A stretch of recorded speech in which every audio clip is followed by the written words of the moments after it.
Hello, everyone. My name is Holly Seidewand, and thanks for joining me during a very exciting global bar week through BCB.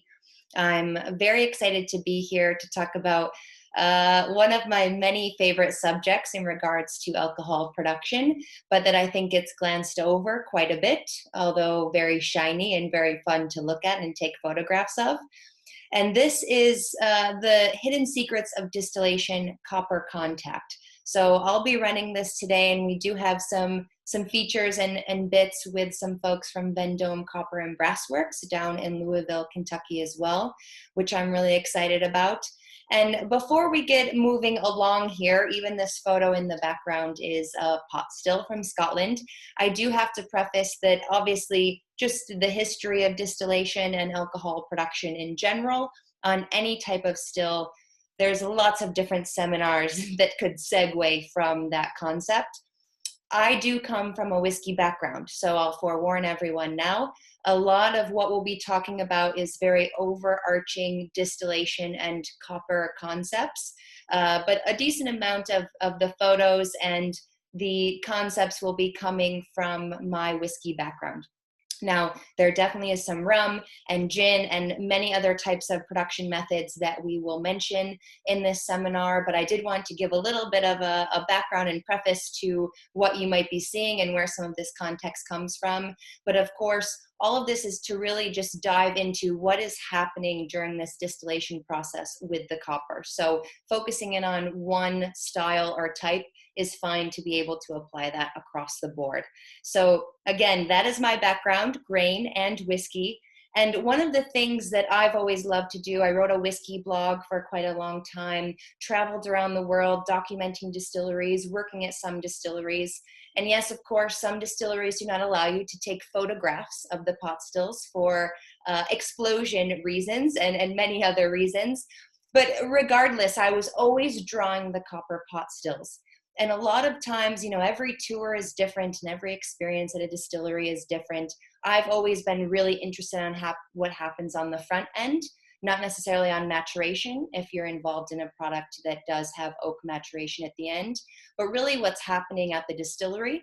And so that would be your main source of sugar, whether it's grain, molasses, whatever it might be, your fermentation, and your distillation, right? So how it's actually getting to the ABV that we need to either legally be at or that we want to be at for the flavor that we want to achieve. And one of the things that I was always doing is drawing the stills.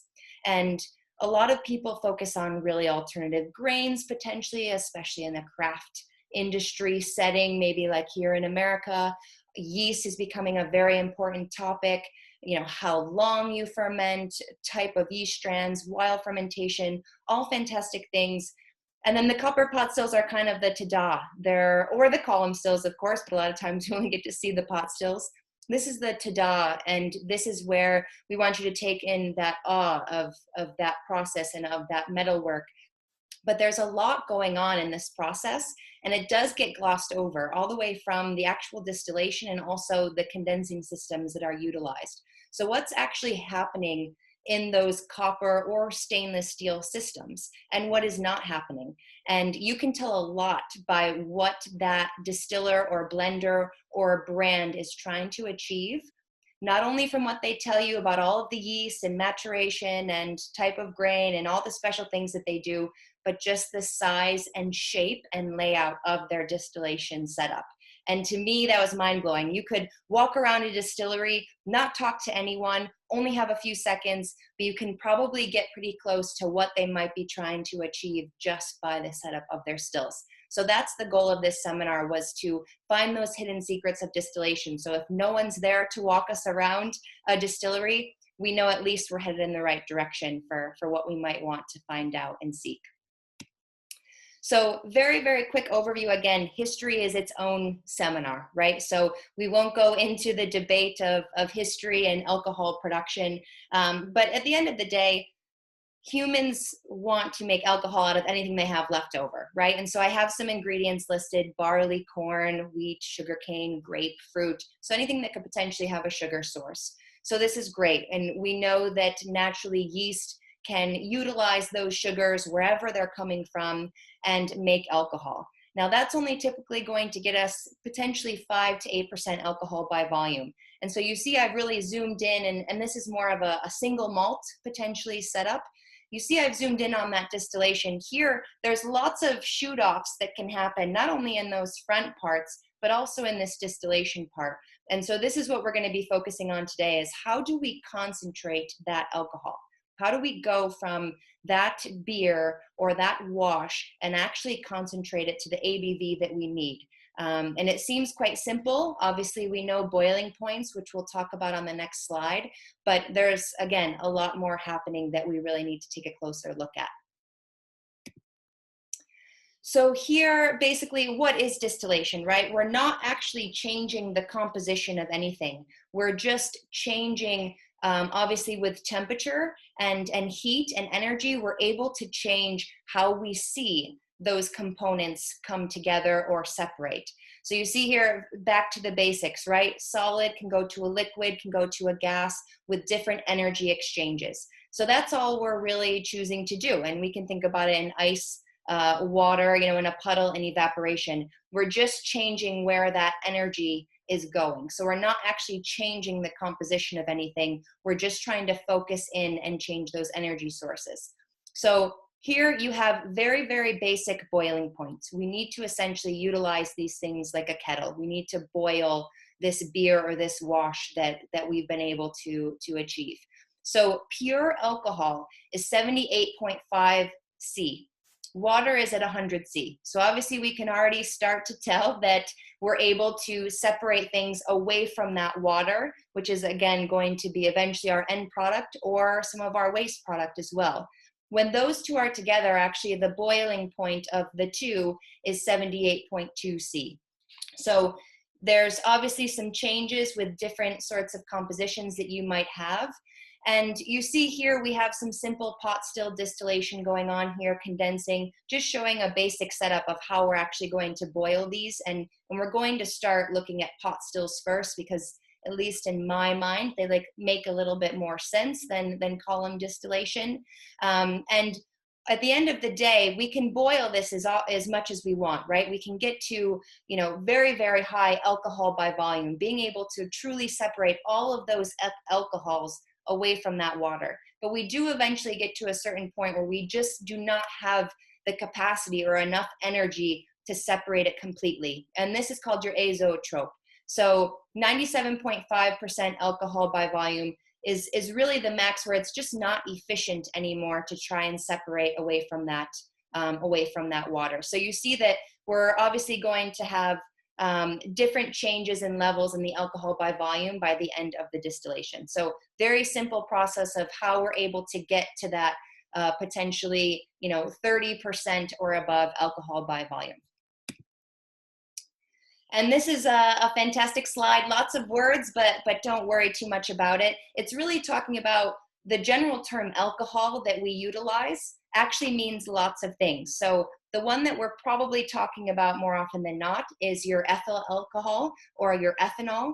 But there's lots of different types of alcohols, and there are esters, there are congeners, and anything that is not your water or ethanol is considered a congener. So you have high volatility, which will come at certain cut points of your distillation run, and also low volatility, which will come later on in the distillation. So all that these two really mean is that it's all relative to water, right? So everything's been manufactured from that process within the fermentation. And so we're able to separate the alcohols away from each other at different points of the distillation. And if you want to look a little bit closer at the different types of congeners and esters that are actually occurring, it's very focused again on whiskey, but Don Livermore over at Hiram Walker, responsible for J.P. Weiser's Lot 40, he actually has this amazing, it's in the bottom right corner, this amazing Canadian whiskey wheel. And he takes it to a true nerd level where some of the flavors and aromas that we might be tasting in our spirit or our alcohol, he actually extracts out and tells you what those congeners actually might be or what their name is. And so you can actually, as a distiller, take it to that level. Now, not everyone does. A lot of times we do this sort of examination of the spirit by taste and smell and time and temperature. But really cool to look at Don Livermore's work to really start to associate what the chemical name is with some of the aromas and the flavors that we're able to taste. And of course, there's rules, right? So we have all of these alcohols that and congeners and esters that we can choose from once we start distilling that beer. But of course, there is going to be some legislation, and these are just a few of them, right? But some of the legal distillation levels that we're allowed to go to or cannot go above or below, et cetera, depending on the style of alcohol that you're producing. So it can vary by country, by region. There's, again, lots of very historical reasons to this and good reasons too. And you see here the Scotch Whisky Association, I love this term, an aroma and taste derived from the raw material. So most of the time we want to obviously control some of the alcohol by volume, what level we are distilling to, so that we can still taste what that true raw material, where we got our sugars from at the end of the day in that final product. All right, so let's dive into the 4 main reasons why we are even here. So what is copper actually doing? Why are we using copper? Why is it so important, and why has it stood the test of time while we've been producing alcohol as humans? And the first main one, the simplest one, it's a great heat conductor, right? So we need to boil things in it. So great heat conductor. Lots of other metals can do that too, though. It's malleable, so we can create different shapes and styles, even within and sizes, even within the column stills, we can achieve that as well. We'll look at quite a few examples of those. And here are the 2 main ones that get glossed over: removal and creation. So we are removing and also creating different things to add to this distillate. So there are small chemical reactions that happen between copper and all of these congeners that we see going through the system. And so copper actually starts to react and strip out some of these aromas and flavors that we potentially do not want in our final product. And we'll actually hear Vendome, Mike Sherman at Vendome, speak about that a little bit as well. Typically, those are those sulfur compounds we potentially do not want in our final product, or maybe we do. And then creation. So there are chemical reactions that are happening between those congeners, esters, and different types of alcohols with that copper as well. So it is a catalyst to create even more esters, even further beyond what we were able to create during fermentation. So this, of course, these are all very important, right? This is how we can even get to the ABV that we want. And it's also going to alter the final product that we get. And this is just focused in on some of the building blocks that we have to look at of flavor that happen in a whole alcohol production process. Now, there is a bit of copper that, we have some reactions happening. There is some copper that gets into the final product potentially. Maturation will typically clean that up, obviously at such low levels. And there can be some environmental issues with some of the leftover waste products of distillation that could have small traces of copper in them too. So there are a few negatives to copper, but the positives outweigh the negatives, and there's ways to deal with some of those byproducts that we may want to get rid of. So we'll start with pot still distillation. Again, maybe you all agree with me. This is how my mind thinks. Batch distillation just makes more sense, right? I can physically say, and not be an engineer, that you can physically put a batch of beer into a pot still, boil it up, collect what you'd like. So collect some of the higher alcohol by volume via that vapor and distillation process, collect it, and then be able to distill it again and distill it as many times potentially as you want. So for me, it makes a little bit more sense that I can physically take something, dump it in, be able to extract it out, and then dump it back in again. So we'll start with pot still distillation. And this is across whiskeys, rums, gins. Pot still distillation, of course, is your simplest way to quickly be able to achieve whichever type of final product you may want. So we're calling out a few of the different heating elements in the swan neck and the line arm, some of the different terms that go along with our different pot stills. A classic one, every pot still would have a pair. So you would have a double distillation, of course, in Ireland, also in Scotland. And of course, you can have multiple variations, especially in rum. You can also have triple distillation as well. So this is a basic setup of how you're going to run that distillation. So here, for example, you see more than 2 pot stills. They're all going to have some sort of sister or pair. So pot still number 1 is going to take that beer or that wash. It'll be the wash still. We're going to distill it, and there are no cut points at this time. So we're going to run that distillation straight through, be able to collect from around 40, maybe 45% alcohol by volume down to about 2%. And that would be about 20% alcohol by volume. We're going to actually take some of the cuts, the heads and tails of the last spirit distillation, which we'll talk about in pot still number 2, marry that back in together with those low wines or that first distillation run. And so we'll have around 20 to 30% alcohol by volume. Again, this is very general, a general setup so we can understand the process. And we're working with lots of different, all of the reactions, all of the removal, subtraction, all of that is already happening in that first wash still. And when we get into pot still number 2, the spirit still, if we're just doing a double distillation, we'll distill that 20 to 30% alcohol by volume. And here's where we can start to focus in on the ABV that we actually want to capture and that we'll take away for whatever we want to do with it, whether it's bottling, proofing it down, putting into oak casks for maturation, whatever it might be. So this is, as you see, all of these steps can be altered at a distillery. So these are all, again, small building blocks that will change the flavor profile of that final product. So when we get to that spirit run, we have the cuts. And this is very important to ask when you are on a tour. Again, it can be left out. We have a beautiful spirit safe here on the right. They're not used all around the world. A lot of times this can be done electronically as well. But cut points. So what is the distiller, blender, or what are we trying to achieve in regards to the aroma and taste and quality of spirit that we're going to capture and take away? So when we're running that pot still, we have very volatile or light congeners, as we talked about before. We have our ethanol. We know all of these boiling points. We've already looked at those. And then less volatile, which are heavy congeners. And all of this volatility is in relation to water. So we're obviously always relating back to ethanol and water. Those are our base points. And so that first vapor coming off of that pot still, you're going to have those volatile or light congeners coming off. This could include methanol, potentially. You're going to run that through. This might be for anywhere from 15 to 30 minutes. Then you're going to go into your heart or your spirit run. This could be potentially around 2 hours, where you're collecting some of those different esters and congeners in conjunction with that ethanol.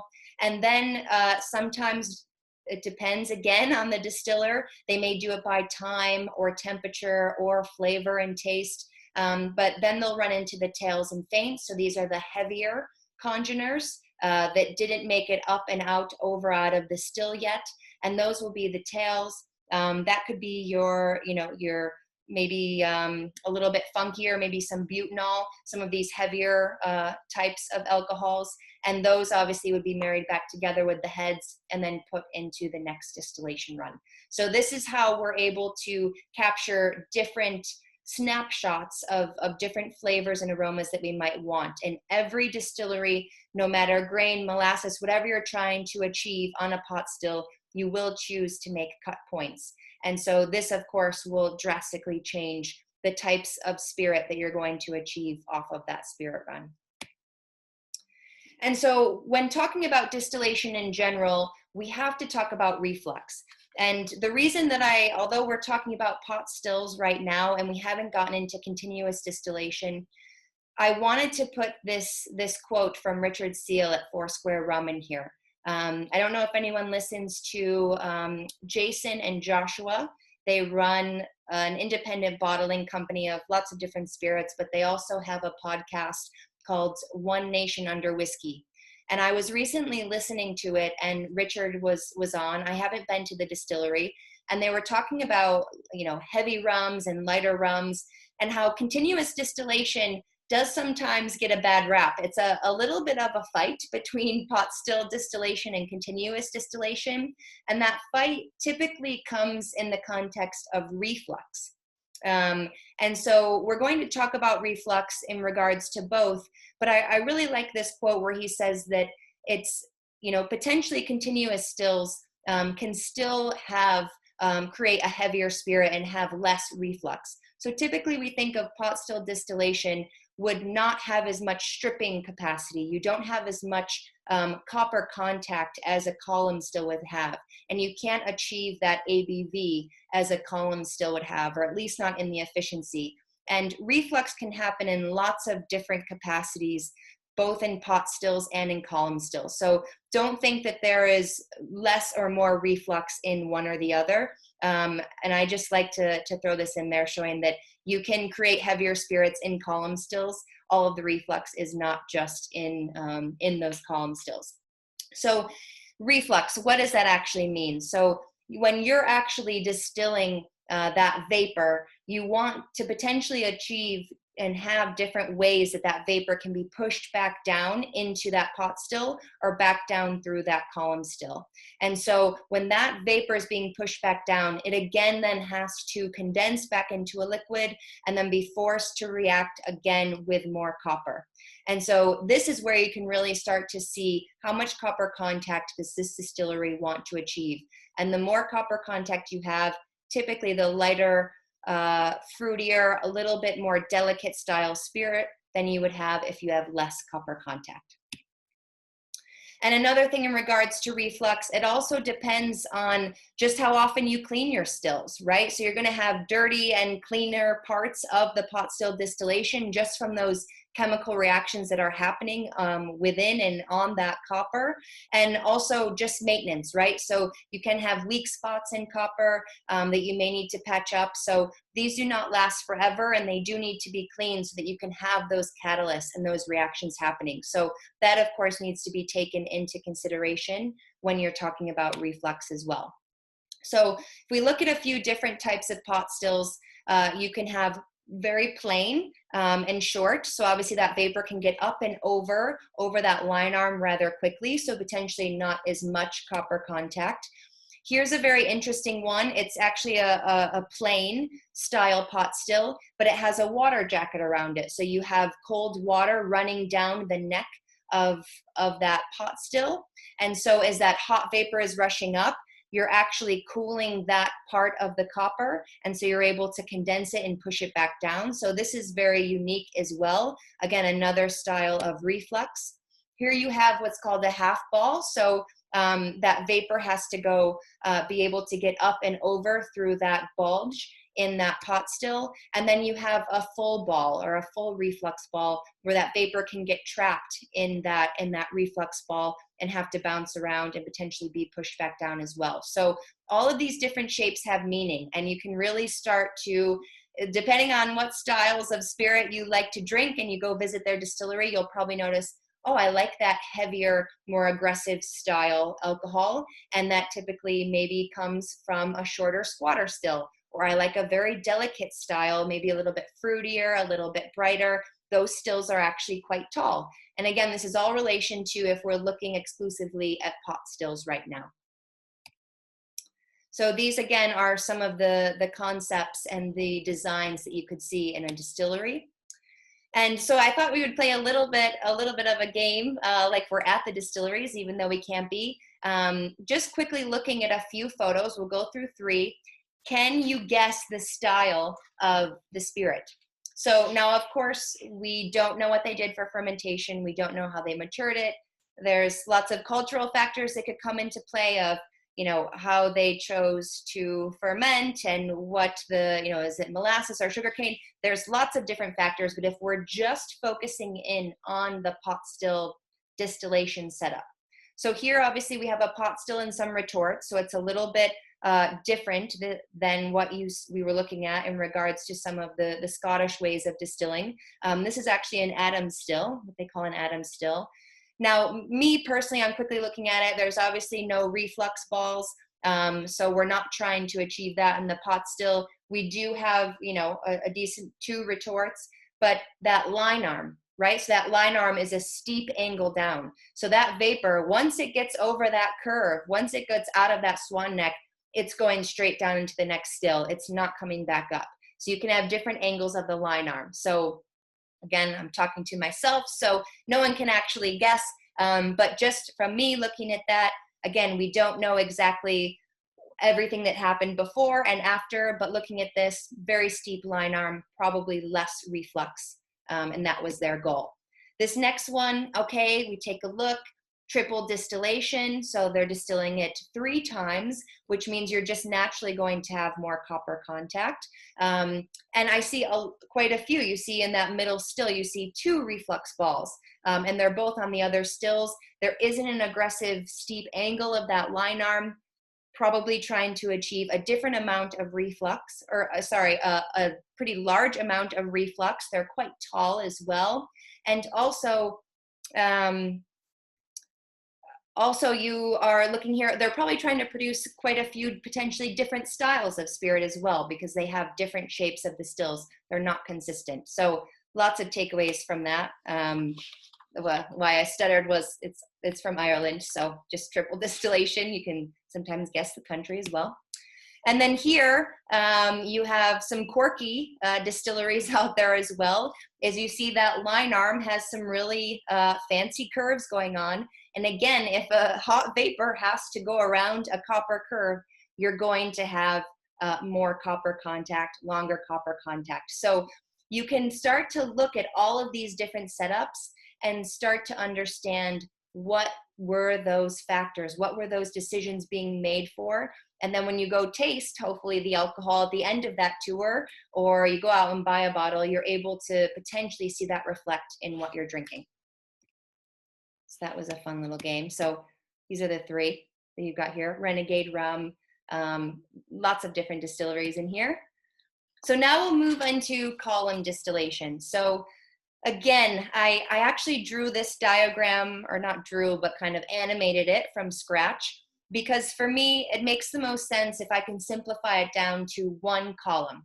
So of course, this is very rudimentary. We'll see beautiful photos of how it works in real life, but it's the same concept. At the end of the day, we're trying to have different boiling points and be able to separate those congeners, alcohol, ethanol, everything away from that water, and capture what we want. So basically what's going to happen is this creates a more efficient way of distilling. So instead of that batch to batch pumping in and out, you can continuously feed that wash or that beer into the still. And different setups will have it go in at different points, but you're going to have steam rushing in through the bottom. So that's your heating element. You potentially and probably would have steam for most pot stills as well to heat it up and start the boil. And then you're going to run your wash or beer in one of the plates. And so as that beer is funneling down, that steam is coming up, and you're again going to be able to separate and go into a vapor and separate what you want out. And each plate will know different temperatures and also the different alcohols that potentially could be sitting at each plate. So you can see how efficient this might be. You're able to actually pick and choose which plates you want to pull from, instead of just trying to go by time, temperature, feeling, taste, aroma. All of those things can have a lot of variables in them. So this, of course, is very efficient and continuous. So you can produce more alcohol throughout the day, weeks, months, and years. So here are a few different setups. Again, the world of column distillation, it's not seen that often. And so that's why I think it's a little bit misunderstood compared to pot stills. So these are a few different variations of it. You have your wash going into your first column still. So similar to potentially what we would think of that wash or beer still. We call that the analyzer column. And so you're going to, again, rush that beer into that plate and be able to separate that alcohol and ethanol away from the water. And then we're going to capture that vapor and run that back into the rectifier column. And for instance, the rectifier column can be another column. In bourbon, it's typically a doubler or another pot still to get some more of that rectification, to get more copper contact. That's one of the reasons why they do it back into a pot still for that second run after the column for bourbon typically. Or you can, of course, just use 2 column stills. So this could be set up for everything from rum, vodka, gin. You're able to get to a higher efficiency and separation of alcohol by volume from that water. And so you can see why a lot of distilleries, if they're trying to produce a lot of product and be able to have consistency with it, and legally, if they have to get it to a higher alcohol by volume, if that's what they're producing, then these are going to be your best bet.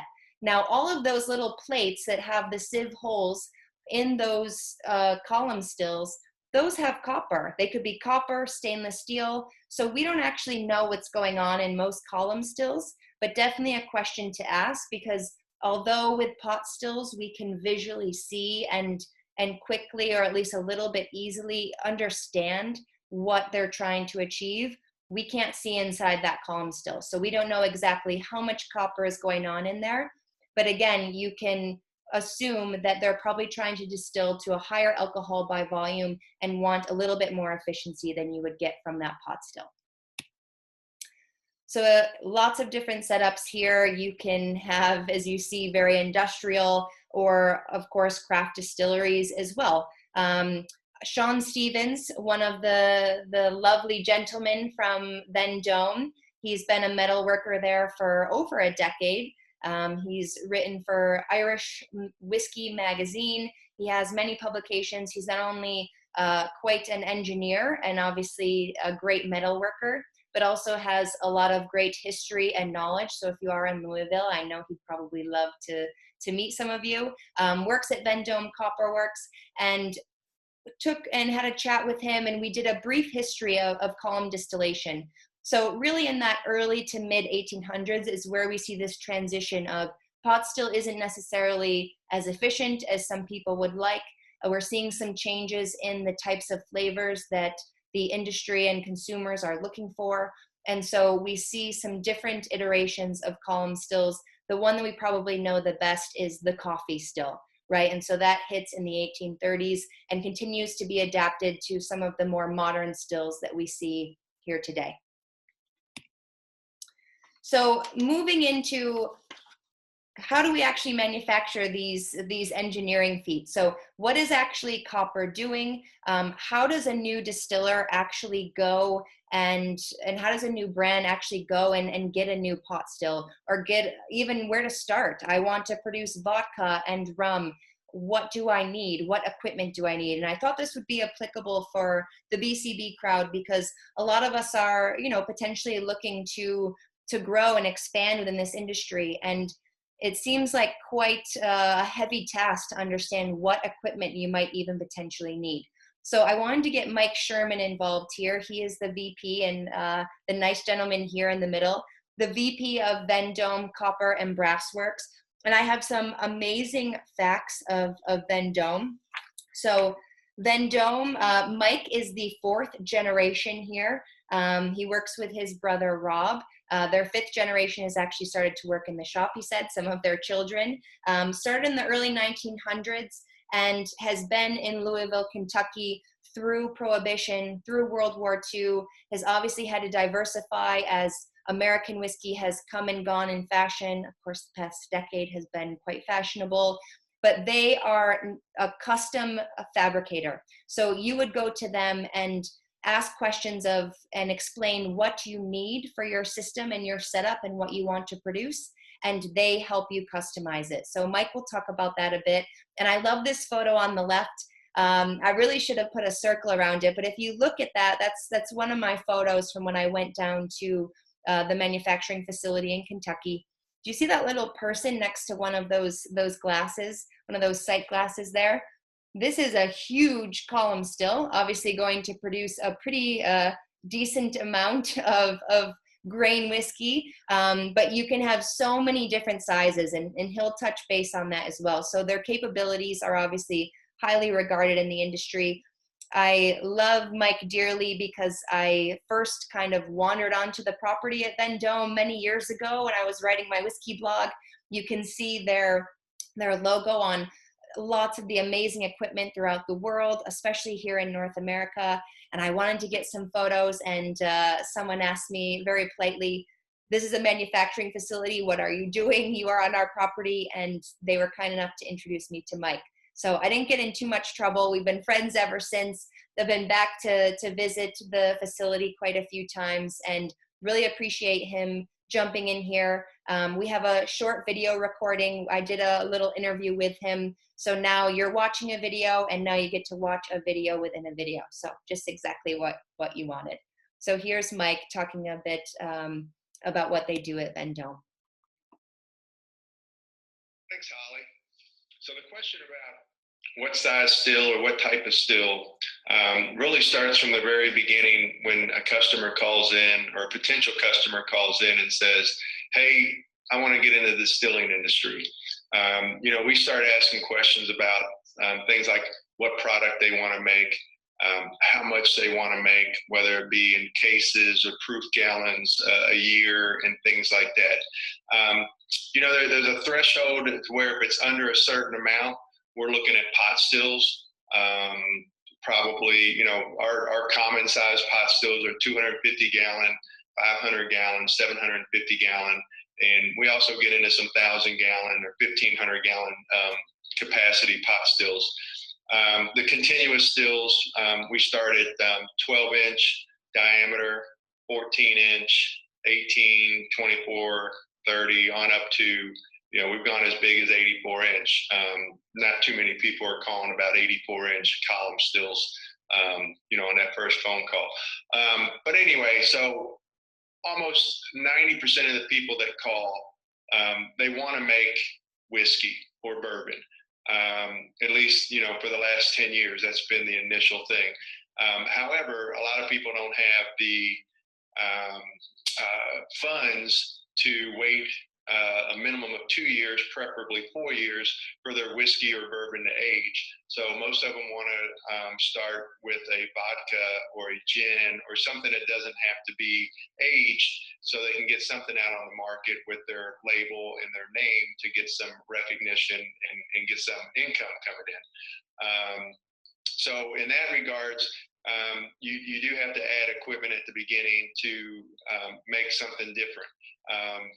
On the bourbon side, you only need really it's a 2 distillation process. Your first distillation is stripping the alcohol out of the fermented mash, and then your second distillation is just in a doubler or a second pot still, just to create a little bit more copper contact and to clean it up and to get it to the exact proof that you want it to be at. With vodkas, you have to get it up to 190 plus proof. Bourbons is a maximum 160 proof it can be distilled at, and typically it's about 130 proof that it's distilled at. So with vodka, you need additional equipment to be able to get it up to that 190 plus proof.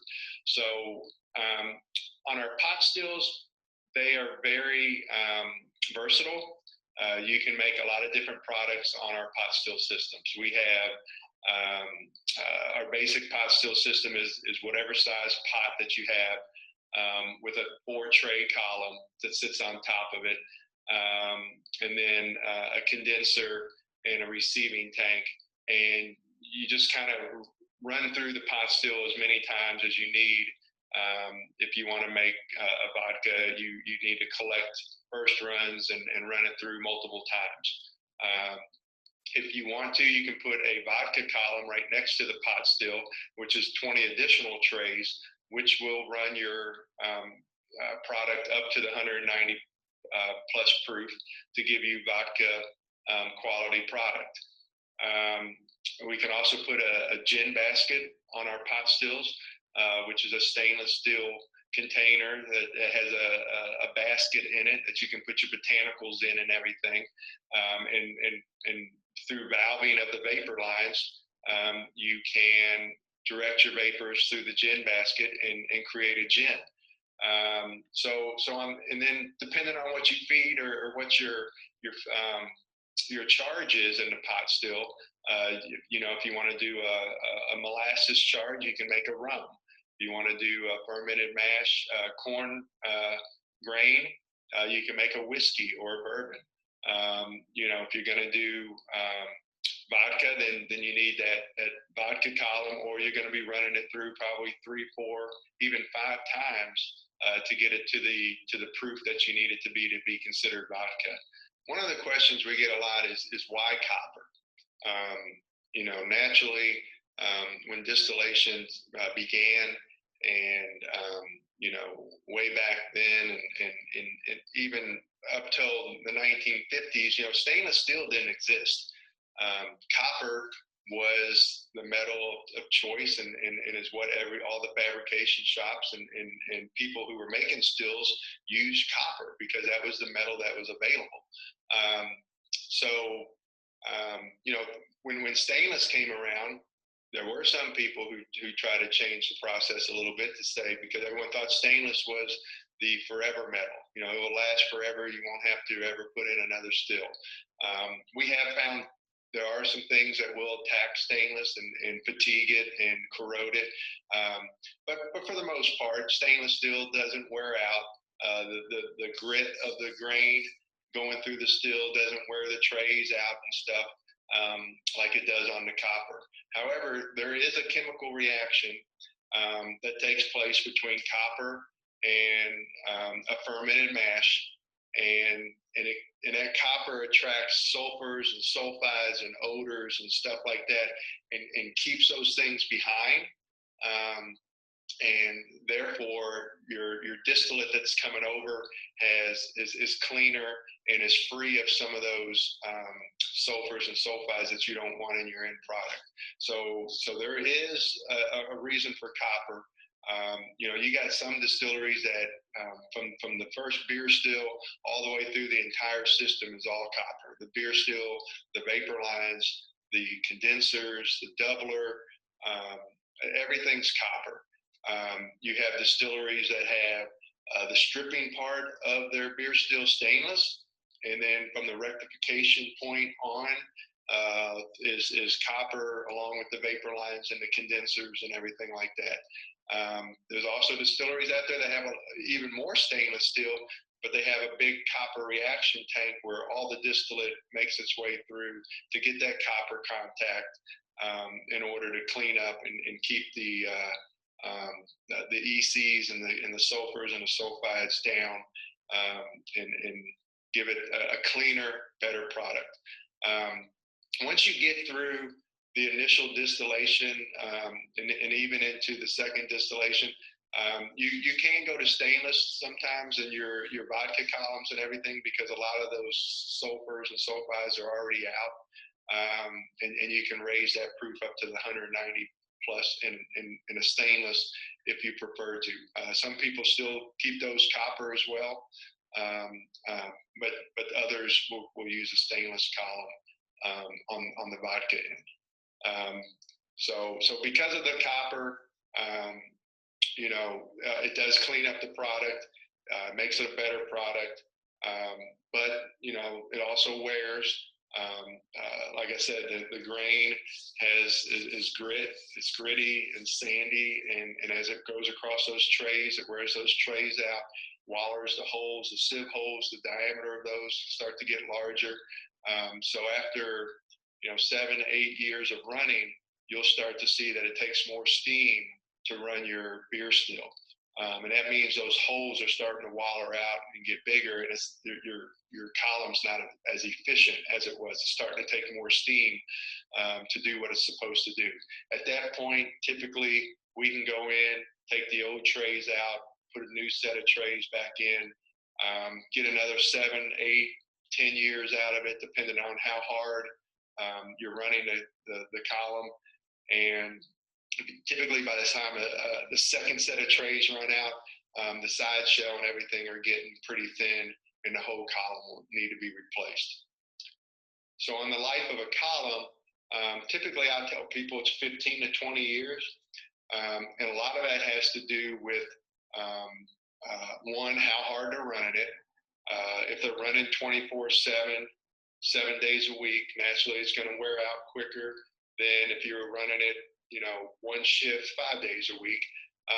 And then the other thing would be your cleaning cycle.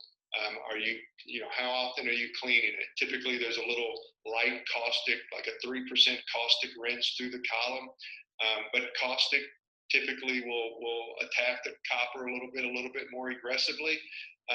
So if you're doing that weekly compared to monthly, then naturally those who are doing it weekly, the column could wear a little bit more. But a lot of that cleaning has to do with the quality. Typically, quality will be able to pick up, odors and things in the distillate that they don't want in it. And typically, if they're starting to get traces of that, that usually means the column's needs to be cleaned.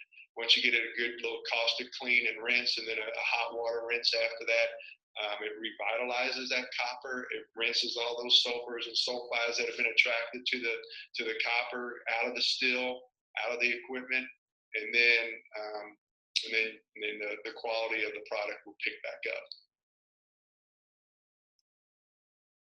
So basically, what Mike is saying, and we had well over an hour's worth of conversation to choose from. He touched on a lot of points, but at the end of the day, the options and the decisions that you could potentially make for your new distillation setup are endless. That's basically what he said. It's customized, it's custom, it's custom. But he definitely hit on some points of how they can help people achieve what they're looking to do. And he touched on some of that cleaning and things like that. So thanks again to Vendome for being such a great partner. If you are down in Louisville, definitely go and check them out. You'll see all of their work out there.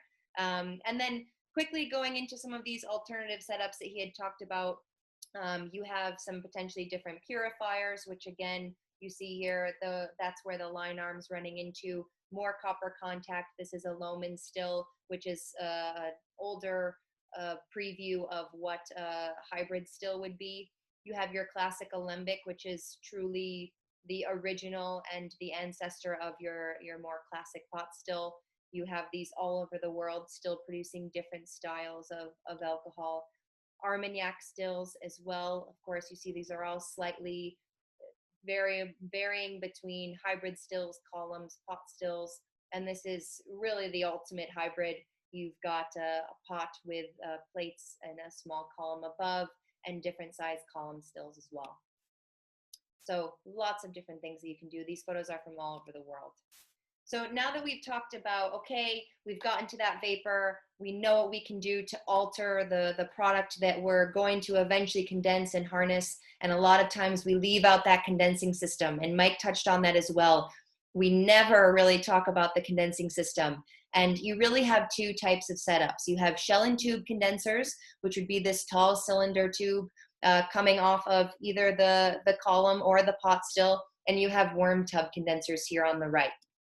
So shell and tube, that hot vapor is going to run through that line arm and need to be condensed back into a liquid. And so you need to bring it back into a cooler, colder environment. So shell and tube is actually the more modern. It's been around for quite a while, but many more people have adopted it over the past couple of decades. Shell and tube, imagine that you have about this surface area, and they all can vary drastically, as you even just see from some of these photos. But you have copper tubes about, let's say, the size or the bottom of a liquor bottle, right? So you have copper tubes running through this horizontal or vertical. We see vertical here, but it can be horizontal shell and tube condenser. So it'll be cold water running through, then that hot vapor being pushed past that cold water. So imagine a hot vapor rushing through this surface area compared to, and this is actually a video of some worm tubs that usually cannot or are not seen. There's lots of different sizes of these too. It's more the rudimentary style of what an engineer might be thinking of how to condense this vapor back into a liquid. But imagine someone, you're giving them a big bear hug, right? So that's your copper tube size, now encased with cold water. And there's so many different types of setups, but you have that copper contact and those reactions happening in that whole distillation process, all of that beautiful, very large equipment, but we cannot forget about the condensing systems either. So shell and tube, much smaller copper surface area, more aggressive copper contact compared to your worm tub condensing systems as seen here. And just to kind of wrap it up, just to, even maybe confuse it a little bit more, these are just a few of the things that can be variables in this process. So it's the human touch. It truly is. So your cut points, we touched on that, right? What are your cut points? Every distillery, every production is going to be different. Shape, style, angle of your line arm. How are you actually heating your still? So are you doing that with steam, which is the most classic common way nowadays? Or are you doing it with a coal fire? We'll see a photo on the next slide. There's different ways of heating these systems. How you clean and how often you clean your still and condensing systems, how quickly you run the distillation. That's going to affect, of course, the boiling points, how that vapor eventually can be pushed up, out, and over out of your system. How full the still is when you charge it, that's important as well in regards to copper contact, and also the temperature of the condensing water for your shell and tube or your worm tub. So here on the left, you see some different shaped line arms. So that will obviously reflect and change the flavor profile. Here in Japan, you still have some, and other places in the world, some what we call direct fire. So they're actually starting a fire with coal potentially or oil underneath that pot still. You're going to obviously change how you're heating that system up. You can have a Maillard reaction and have some different compounds being formed at the bottom of that still. That will change the whole distillation process. Even if you have shell and tube condensers, are they inside or outside? That will change the temperature potentially of that setup. So all of these slight small factors, again, just more building blocks to add in this one focused part of our alcohol production. And that's all I have for you today. Thanks again, a huge thanks to Vendome, Mike, and Sean, and the team at BCB. You've been so fantastic to work with, and the silent contributor, right? So it's not always discussed, and of course, very photogenic, great photo ops, but there's so much happening inside those column pot stills, whatever setup that you have. And it really starts to shape and refine the beer that you made and is really reflected in what we are going to be drinking in that final product. So go out to your local distillery, be a nuisance, ask if you can take photos or draw it in your notebook or draw it on your phone, whatever you can do. But please take note of those copper setups because they're very essential to our industry. So my contact information here, and hope to potentially meet some of you very soon and share a whiskey or a rum or a gin or whatever we're in the mood for. So thanks again.